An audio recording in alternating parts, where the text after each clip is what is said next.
All right, so something I've been seeing in the Blender subreddit and occasionally on both the Blender Discord is a lot of people are getting into modeling cars, which I think is awesome, and I'm glad more people are getting into it. Even amateurish, it's fun, and I like seeing cars. Cars are awesome. Something I'm gonna try to show though to help out any new people to doing so. And something I see quite a bit. Some people are pretty good at subdivision modeling, and they make some nice car models. But there's a few things that I think that some of the newer people need to keep in mind when doing so. Is basically reflections. Um, Reflections make or break a vehicle, especially when you render it out, because cars inherently are very reflective, and the only way to really see their form is when light hits them, and that reflects back. So I'm going to kind of show you real quick with these two planes.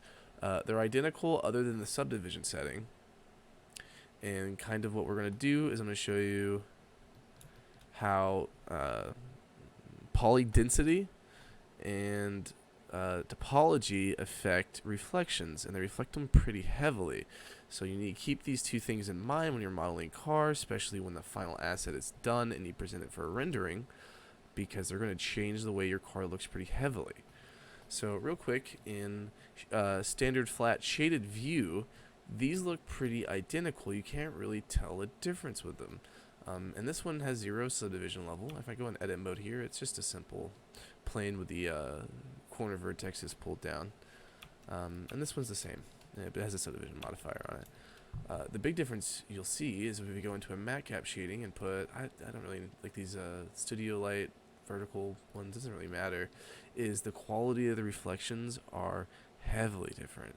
On the subdivided one, the reflections are smooth, and they follow the form very well. Like I said, they're very smooth and they curve naturally.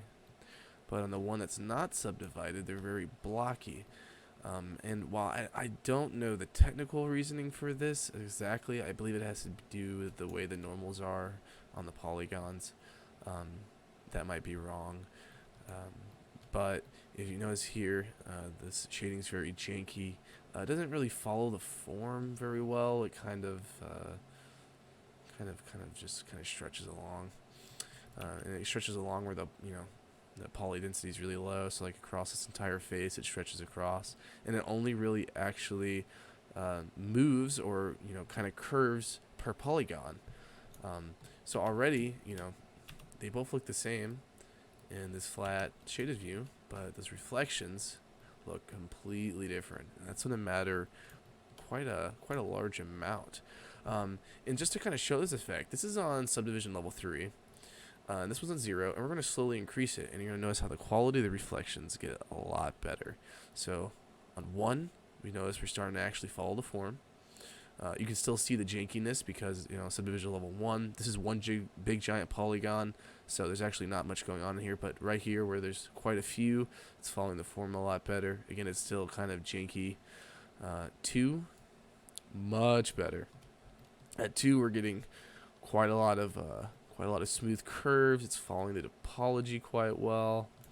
It's looking a lot nicer still, since that big polygon's still right there. We're still really janky reflections. But if we increase it to 3, we're getting almost perfect curves, other than some certain areas. But overall, this looks a lot better, and this will look a lot better on your car too. This will look a lot better. So that's one big thing to keep in mind, is just your density of your mesh. It's going to greatly improve your reflections the more dense it is, but be reasonable and accommodate for the fact that at a certain point you're going to push the limit on how many polys you can have. Especially when you got to think about the scene itself. If you're not doing a studio setup, you might have a complex, small little area with some high quality meshes. But you gotta kind of find the balance for your scene, and just keep this in mind. A lot of people, I even at 2 you get away with this, but if you're doing rendering, I would put it to, again, as much as you can. 3 I find is 3. I usually sit around 3, especially because I build my meshes already with quite a base level of topology. I usually build them quite dense, so generally I don't need to push it past 3. Another thing to keep in mind that I see is the way your topology is laid out. The reflections follow them.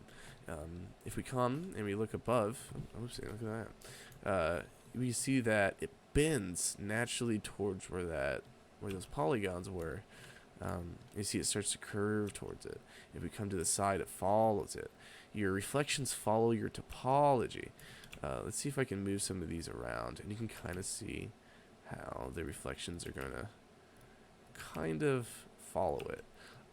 You see that where that little bit of topology was disturbed, the reflections are kind of eating into it a little bit, and it causes weird, especially right here, right there. I don't know if you can see that those lines are getting like oblong. So yeah, those are just some things to kind of keep in mind when you're doing cars, and like I said, it really improves the quality of your reflections, which I'm going to reiterate. I personally think those are the biggest thing that can make or break a car render is the quality of the reflections, what they reflect off of, because really that's what you're seeing when you look at the cars. You're seeing the environment around it, and the reflections help bring out the form due to it being reflective. So you really got to nail that, and I think this is just something you really kind of got to keep in mind.